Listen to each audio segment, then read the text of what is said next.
Bonjour à tous, bienvenue à ce webinaire intitulé Comprendre l'IA en 20 minutes. J'espère que vous allez tous bien. Merci d'être présents aujourd'hui avec nous malgré ce confinement. On va attendre encore quelques instants, le temps que les personnes qui souhaitent nous rejoindre puissent nous rejoindre, et puis on va attaquer assez rapidement.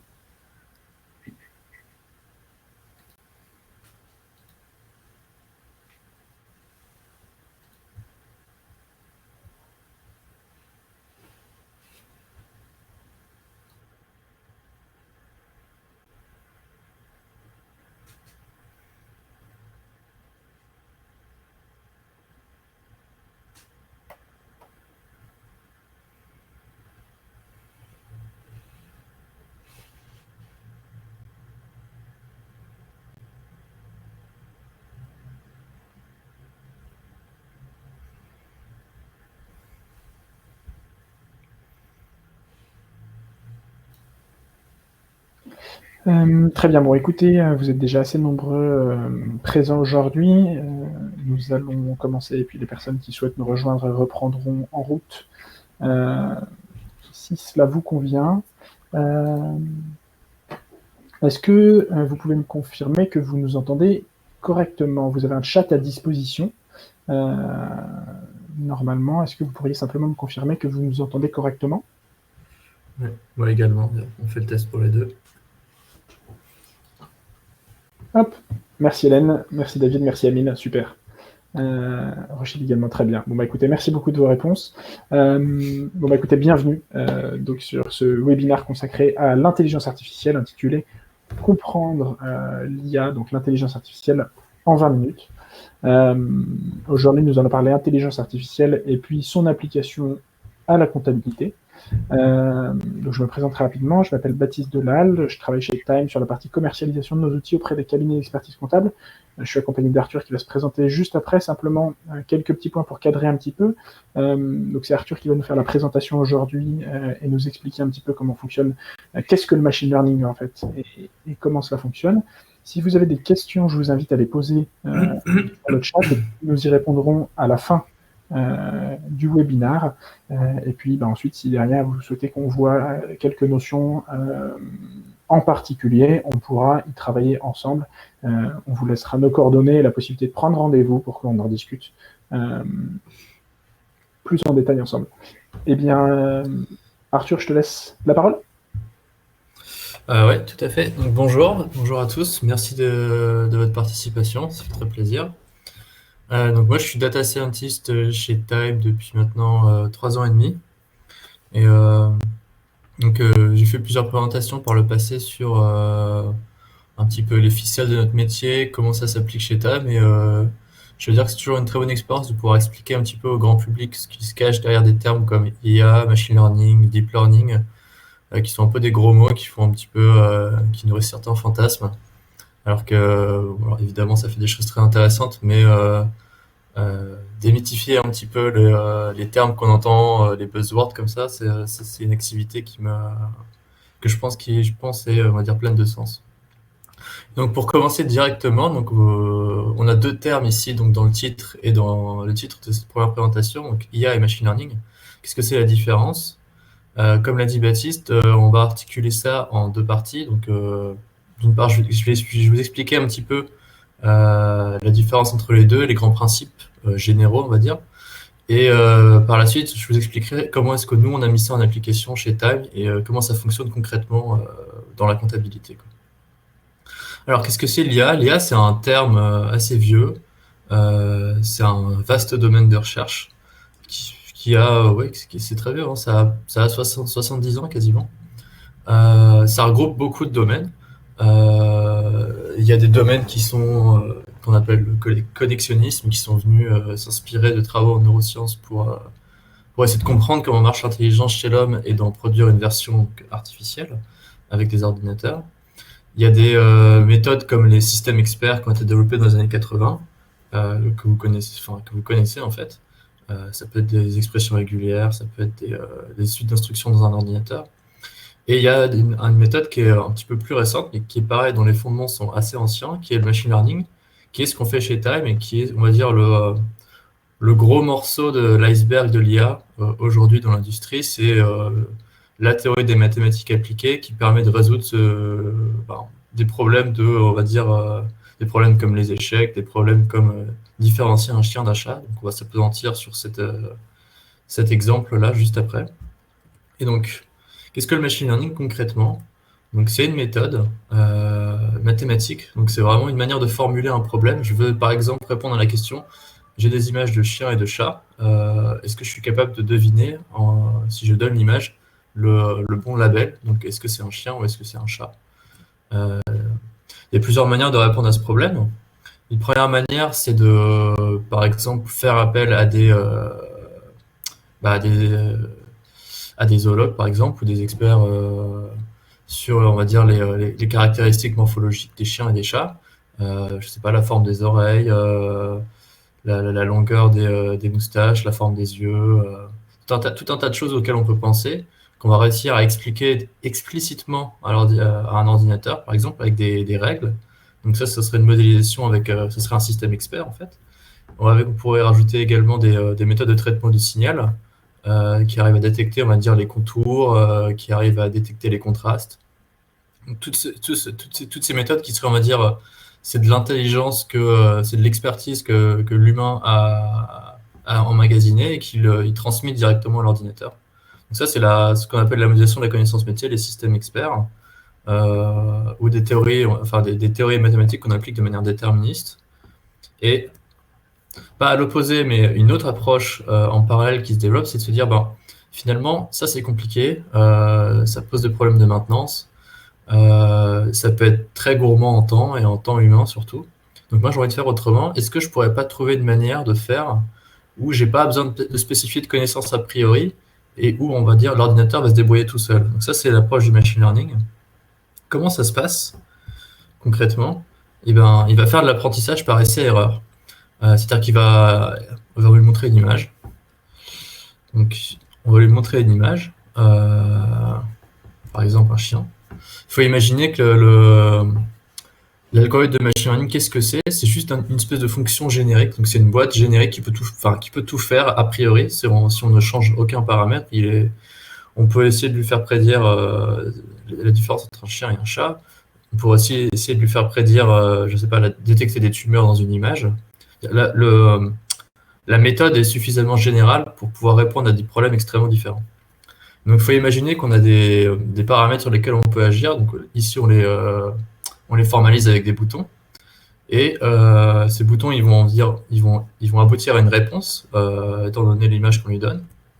Donc, il va faire une prédiction, en fait. Il va dire, tiens, je pense que c'est un chat. Donc, la prédiction est fausse ici, a priori. Enfin, elle pourrait être juste, mais a priori, il n'y a aucune raison de penser qu'elle va être juste. Donc, on va essayer plusieurs images et on va compiler toutes les prédictions du moteur et on va regarder à quel point il se trompe. Une fois qu'on a évalué à quel point il se trompe, eh bien, on va changer les boutons en conséquence pour faire converger le comportement de l'algorithme vers la bonne solution. La méthode mathématique qui est derrière, elle s'appelle la méthode de la descente du gradient. Donc, il faut imaginer qu'on est capable de quantifier l'erreur à chaque fois.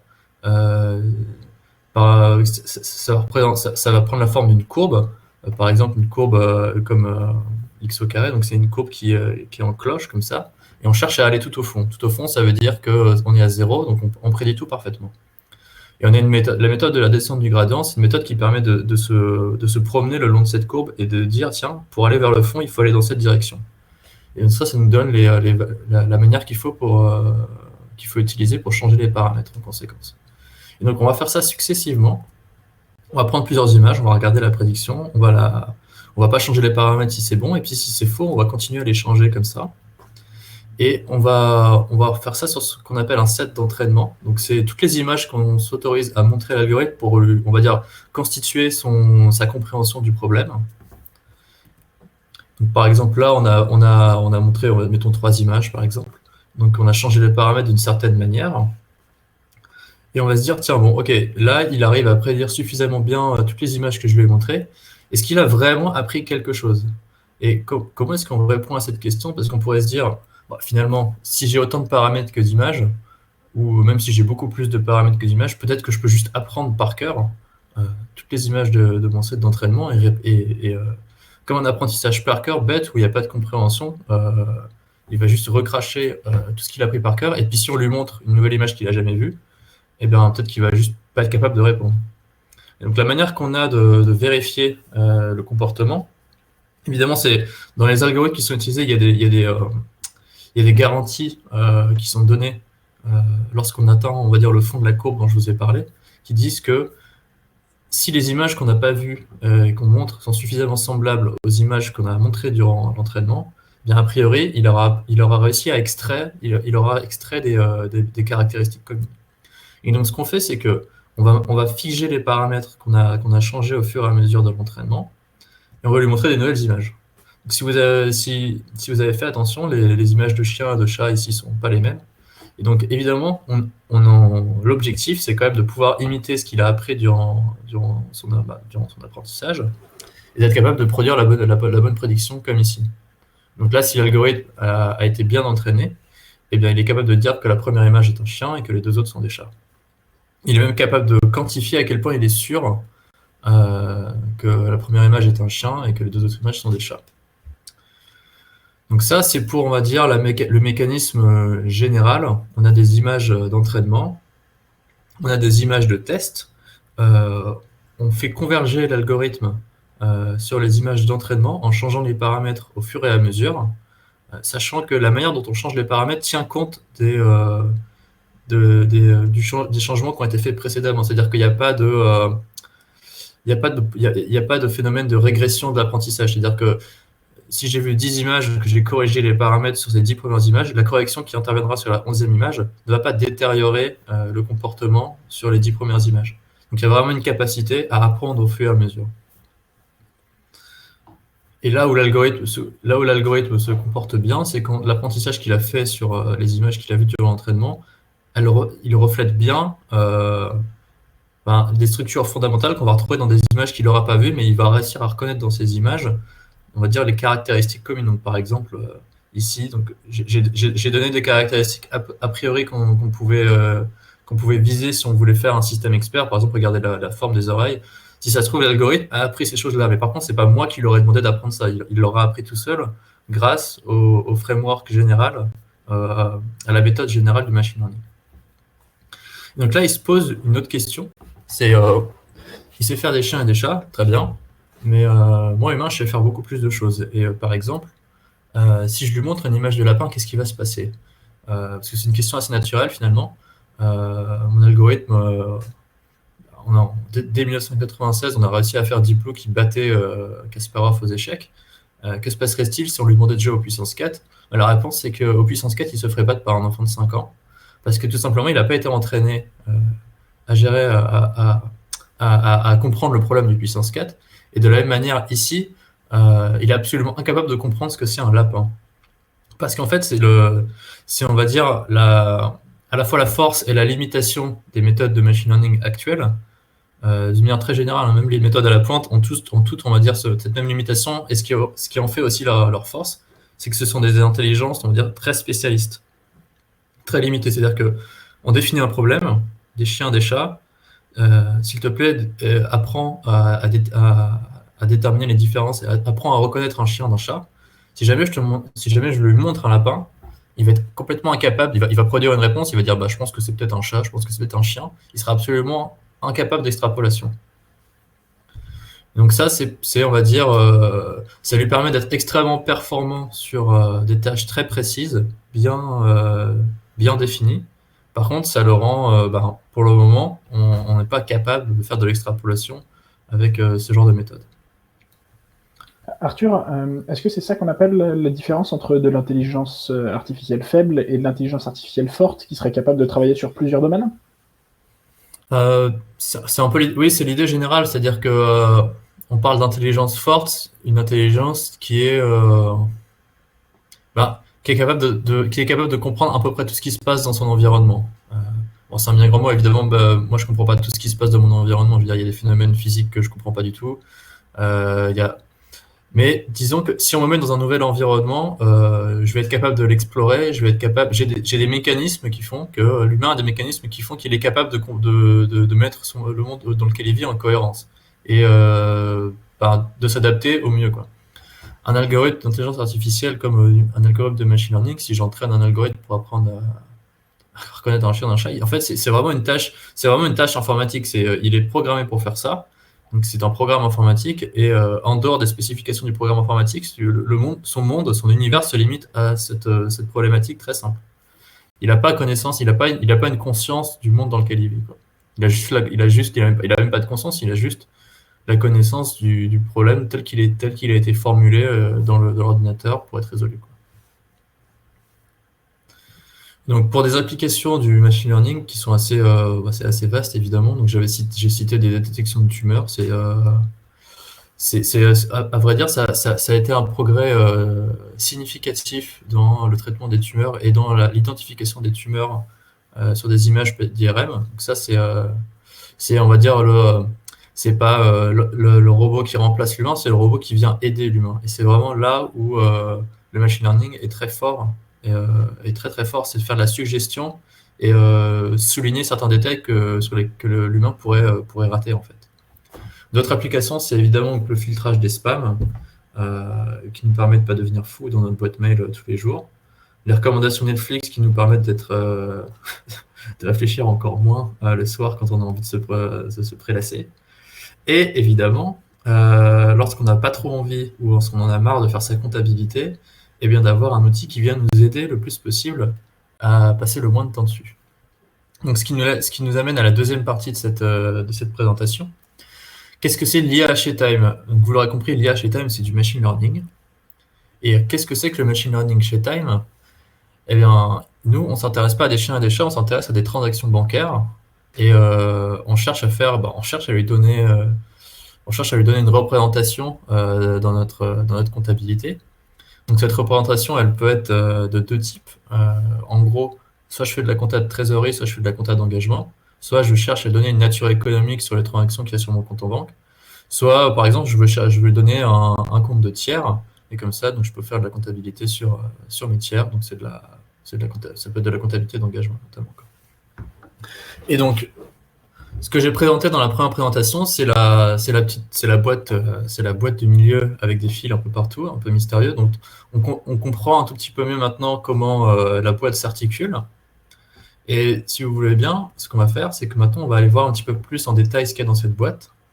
Et là, j'attire votre attention sur un fait assez évident, finalement, c'est que au même titre qu'un algorithme de machine learning fonctionne par essai-erreur, l'humain qui fait l'algorithme de machine learning, lui aussi, fonctionne par essai-erreur. Et donc, il ne fait pas un algo de machine learning pour répondre au problème, il va en faire un, il va regarder son comportement, puis il va en faire un deuxième pour combler les erreurs, on va dire, structurelles du premier. Et donc, il n'y a pas un algorithme, il y en a plusieurs qui tournent chez nous et qui ont été construits au fur et à mesure du constat du comportement des algorithmes précédents. Et donc, il y a plusieurs choses importantes ici. C'est que, on leur a donné des noms, et chaque algorithme, on va dire, a sa spécificité. Donc, je vais vous expliquer rapidement quelles sont les spécificités de chacun de ces algorithmes. Et évidemment, une part importante qui ne filtre pas dans la présentation théorique qu'on peut entendre ou qu'on peut voir, comme celle que je vous avais faite avant, c'est qu'il y a une dépendance très forte entre l'expertise technique que des gens comme moi ont sur des mathématiques appliquées, sur l'informatique, et l'expertise métier que des experts comptables et des comptables ont, qui nous ont transmis, qui nous ont expliqué donc, durant ces 2 ans et demi de travail, pour qu'on soit capable, on va dire, de formuler le problème vraiment au plus proche de ce qu'un comptable fait réellement dans son travail au jour le jour, et de ce qu'il attend qu'un algorithme de ce type-là produise. Et donc, je vais les passer en vue rapidement. Évidemment, on a plus que 4 algorithmes qui tournent chez nous. Mais ces 4-là, ils ont pour particularité d'être représentatifs, on va dire, des types d'algorithmes qui sont utilisés d'une manière générale dans le machine learning et ce que les gens appellent le deep learning, et chez nous. Et donc, par exemple, Tango, c'est ce qu'on appelle un réseau de neurones classique, un réseau de neurones artificiels classique, un feed-forward network. Donc, c'est peut-être des mots que vous avez vus passer Qu'est-ce que c'est un feed-forward network? En fait, le concept n'est pas très, c'est pas si compliqué que ça. Il faut imaginer qu'on prend une transaction bancaire, euh, on la formate pour la mettre dans un langage que va comprendre l'algorithme de machine learning. Donc, c'est en gros un vecteur avec des valeurs réelles entre 0 et 1. Donc, par exemple, ça peut être une colonne de taille 10, et puis dans chaque case, il y a, je sais pas, 0,5, 0,7, 0,2. C'est une manière qu'on a de faire comprendre certaines grandeurs à l'algorithme. Et donc, on donne cette entrée à la première couche de neurones. Cette première couche de neurones va émettre une sortie qui est, on va dire, la représentation qu'il extrait de l'entrée qu'on lui a donnée. Et cette représentation que la première couche a créée, on va la donner à la deuxième couche, qui va reproduire une autre représentation. Et donc, on va fonctionner comme ça, en passant les représentations successives, couche par couche, jusqu'à aboutir à la dernière couche qui est en fait la prédiction finale. Et la prédiction finale, elle prend la forme d'une distribution de probabilité. Si mettons qu'on ait 50 classes économiques qu'on cherche à prédire pour des transactions bancaires, il va nous donner une réponse de taille 50, et il va dire, par exemple, je pense que c'est la deuxième classe, mettons que ce soit du restaurant, qui est la plus probable. Il va nous donner, par exemple, je sais pas, 90% de chances que ce soit du restaurant. Ça, c'est la manière, ça, c'est le fonctionnement d'un réseau de neurones artificiels, on va dire, classique. Et la manière qu'il a de changer cette distribution de probabilité, c'est, comme on a vu avec les chiens et les chats, c'est par essai-erreur, en changeant les paramètres, parce qu'on a quantifié à quel point cette distribution de probabilité était fausse par rapport à la vraie réponse. Et Tango, qu'est-ce qu'il fait concrètement? Et ben en fait, lui, il regarde surtout des statistiques et des occurrences des mots bancaires les plus courants dans les transactions bancaires qu'on a à disposition.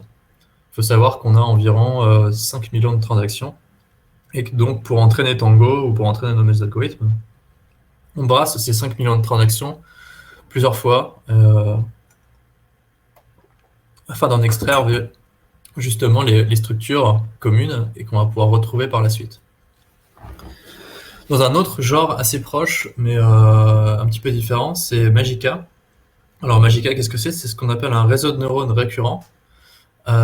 Pourquoi récurrent? Parce que, à la différence du réseau de neurones classique, Magica, le réseau de neurones récurrents, ce qu'il fait, c'est que c'est un réseau qu'on appelle séquentiel, c'est-à-dire qu'il s'intéresse à une séquence. Ici, par exemple, il va s'intéresser au libellé bancaire. Et donc, ce qu'il va faire, c'est qu'il va lire les mots du libellé bancaire les uns à la suite des autres, enfin, dans l'ordre, comme nous, on lirait le libellé bancaire, donc de gauche à droite. Et ce qu'il va faire, c'est qu'il va prendre le premier mot, ça va lui donner un contexte, une représentation, un contexte, et un contexte initial. Il va dire, tiens, ça c'est mon premier mot, ok, donc par exemple, je sais pas, pizza. Donc il fait, ok, d'accord, ça c'est mon premier mot. Et ce qu'il va faire, c'est qu'il va prendre le contexte du premier mot et il va s'en servir comme entrée pour le contexte du deuxième mot. Ça va produire un contexte qui regroupe, on va dire, les deux premiers mots. Et il va faire pareil, il va donner la sortie à l'entrée en passant d'un mot à l'autre comme ça, au fur et à mesure. Il va lire la totalité du libellé, ce qui va aboutir à un contexte final. Et il va se servir de ça pour prédire, on va dire, donner la prédiction finale. Et la Magica, lui, il s'intéresse à, on va dire, la distribution, le lien entre un mot et les natures économiques possibles, en fait. C'est-à-dire, par exemple, restaurant, le mot pizza, a priori, si on regarde toutes les transactions qui ont le mot pizza dans notre ensemble d'entraînement, on s'attend à voir que du restaurant. Peut-être qu'il y a un ou deux cas particuliers très vraiment de derrière les fagots. Et donc, ce qu'il va faire, c'est que, a priori, il va se dire, tiens, pizza, ça me fait quand même très très fortement penser à du restaurant. Je vais regarder les restes des mots, mais j'ai déjà ma petite idée sur la question. Donc ça, c'est la manière qu'il a de fonctionner. Maintenant, je passe à un troisième algo qui est, on va dire, le dernier. Un des grands types d'algo qui sont utilisés, ce qui s'appelle un random forest. Donc, le random forest, c'est un ensemble d'arbres de décision. Donc, qu'est-ce que c'est un arbre de décision? Un arbre de décision, ça ressemble beaucoup au système expert qui existait, notamment dans les années 80. Et qu'est-ce que c'est? En fait, c'est un ensemble de règles. Un arbre de décision, c'est par exemple, je commence avec toutes mes transactions et je dis, tiens, je vais mettre à gauche, je vais mettre toutes mes transactions qui ont un montant positif, à droite, toutes mes transactions qui ont un montant négatif. Après, parmi mes transactions qui ont un montant positif, je vais regarder celles dont le libellé bancaire, je sais pas, contient certains mots comme, je sais pas, virement, émis, vente, par exemple. Je vais les mettre à droite, et puis toutes celles qui n'ont pas ces mots-là, je vais les mettre à gauche. Et je vais fonctionner comme ça par une série de règles qui s'appliquent successivement. Et je vais subdiviser mes paquets de transactions en des paquets de transactions plus petits jusqu'à arriver, on va dire, à un ensemble suffisamment petit et suffisamment spécifique. C'est-à-dire que si j'ai appliqué une quinzaine de règles à la suite comme ça, le petit paquet de transactions avec lequel je me retrouve à la fin, il partage énormément toutes les transactions de ce petit paquet partagent énormément on va dire, comment dire, de choses en commun. Et là, je vais me permettre de dire, tiens, toutes les transactions qui ont un montant positif, qui ont le mot vente, dont le code APE de la compagnie est tel, et ainsi de suite, je vais me dire, tiens, ça c'est forcément, je sais pas, c'est forcément une vente, par exemple, c'est forcément ce client-là qui m'a payé. Et la manière que ça a de fonctionner en arbre de décision avec un machine learning, c'est que c'est au même titre que je n'explique pas à l'algorithme ce qu'il est censé aller chercher dans les images, dans les libellés bancaires spécifiquement. Là, je ne vais pas lui dire quelles règles écrire. C'est lui, il va écrire ses propres règles. Et la manière qu'il a d'écrire ses propres règles, c'est qu'en fait, il va faire ce qu'on appelle un algorithme glouton. C'est assez, c'est une dénomination assez rigolote, mais c'est assez, ça représente bien ce que ça fait. C'est-à-dire qu'il va tester localement toutes les possibilités sur ce qu'on appelle les features qu'il a. Donc, les mots dans le libellé, le montant, les codes APE, le régime d'imposition, je sais pas, il y a plein de features, il y a plein de choses qu'on peut regarder sur une transaction et dans un dossier pour orienter la prédiction. Et il va toutes les tester une par une, il va dire, tiens, si je groupe les montants positifs et négatifs, et si je fais une prédiction là-dessus, je me rapproche plus de la vérité que si, je sais pas, je groupe par exemple le montant entre 30 et 100 euros et tous les autres montants à côté. Parce qu'en fait, ça, c'est complètement arbitraire et il n'y a pas de raison de penser que ce groupement représente quelque chose comptablement. Et donc, il va tout tester et puis une fois qu'il a fait son choix, il va faire une première découpe. Et puis, il va prendre les transactions de la découpe à gauche, par exemple, et puis il va refaire exactement la même chose. Et il va le faire ça aussi profondément qu'on lui a demandé. Par exemple, on dit, tiens, je t'autorise à faire 30 découpes, maintenant débrouille-toi, et il va le faire, il va s'entraîner comme ça. Ça prend un petit peu de temps, ça prend environ 5 ou 6 heures chez nous pour faire cet algorithme. Et à la fin, il aura son arbre, et tout ce qu'il y a à faire, c'est de faire passer des paquets de transactions dans cet arbre, et on obtiendra les prédictions. Et pourquoi à Random Forest? Parce qu'en fait, ce qu'on fait, c'est que pour essayer de dégager des structures communes, on retire des transactions au hasard, on retire des features au hasard, et on donne ça à chaque arbre. On fait grandir, mettons, 15 ou 20 arbres, avec au hasard des choses qui ont été supprimées, des transactions qui ont été supprimées. Et après, on prend le vote majoritaire de tous ces arbres. L'idée étant que, au même titre que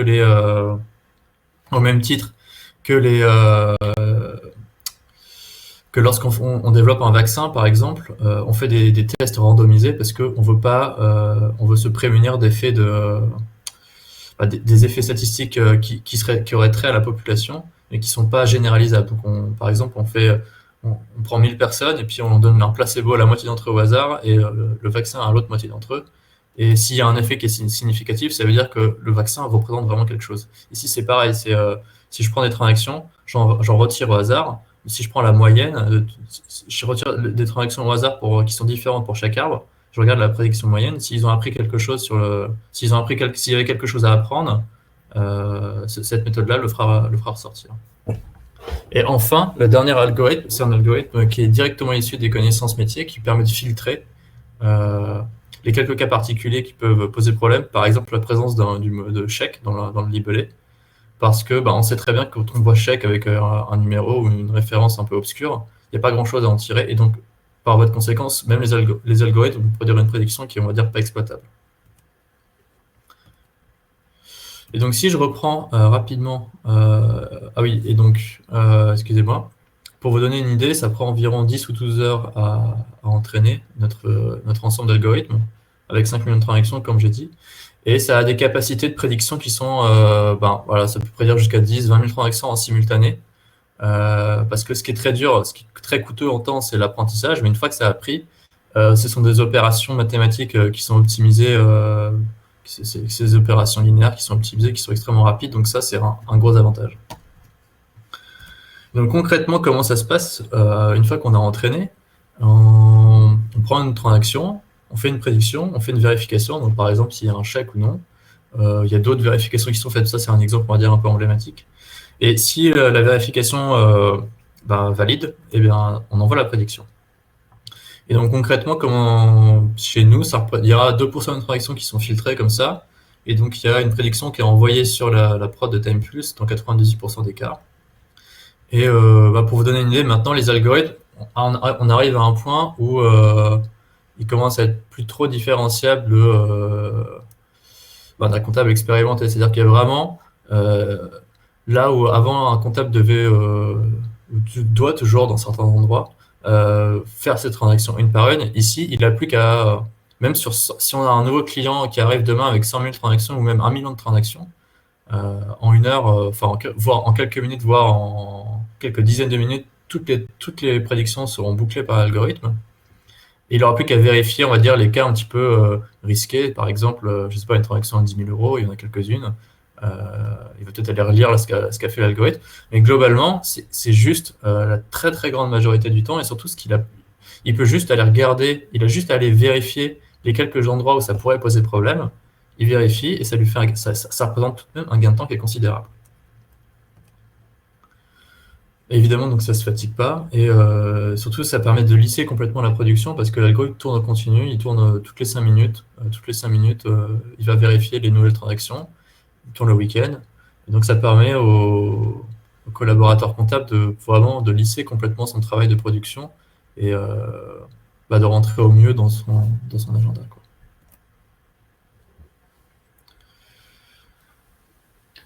Merci beaucoup Arthur pour ces explications très claires et très détaillées. Nous en avons fini avec la présentation pour le moment. Nous allons vous laisser, si vous le souhaitez, la possibilité de prendre rendez-vous avec nous si vous souhaitez un petit peu plus d'informations. Mais d'abord, je vous invite, si vous avez des questions, à nous les poser dans le chat et auxquelles nous allons répondre. Nous avions tout à l'heure une question de Rojdi qui demandait si le replay allait être disponible ou s'il fallait noter. Donc ne vous inquiétez pas, le replay sera disponible sur la page Time de Livestorm, donc l'outil que nous utilisons pour faire le webinaire, sur lequel vous pourrez retrouver l'intervention que Arthur vient de faire. Et puis bien évidemment, on fait régulièrement des webinaires, alors parfois sur des thématiques autour de l'IA, parfois sur des thématiques autour de productivité, d'expérience client. On traite pas mal de sujets différents. Voilà, mais donc en tout cas, vous pouvez prendre rendez-vous si vous le souhaitez avec la fenêtre qui s'est affichée. Moi, j'avais une petite question, Arthur, pour toi, en attendant de voir s'il y en a d'autres dans le chat, mais aujourd'hui, quelle est la fiabilité de l'intelligence artificielle, pas forcément uniquement chez Time, mais de manière générale? Est-ce que tu saurais nous dire un petit peu à quel point on peut se fier à l'IA?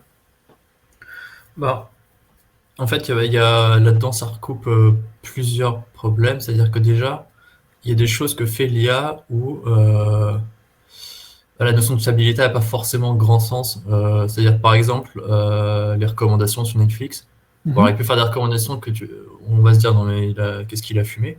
Mais ce que je veux dire, c'est que c'est dur de quantifier la fiabilité, quoi. C'est-à-dire que, et parfois, on a envie qu'un algorithme sur Spotify, par exemple, nous fasse des propositions qui sortent un petit peu de l'ordinaire, quoi. Ou au contraire, on a envie qu'un algorithme nous fasse un petit peu tourner dans notre zone de confort. C'est dur de donner une notion de fiabilité dans des problématiques comme ça. Et pour autant, un algorithme de machine learning fait de la recommandation, quoi.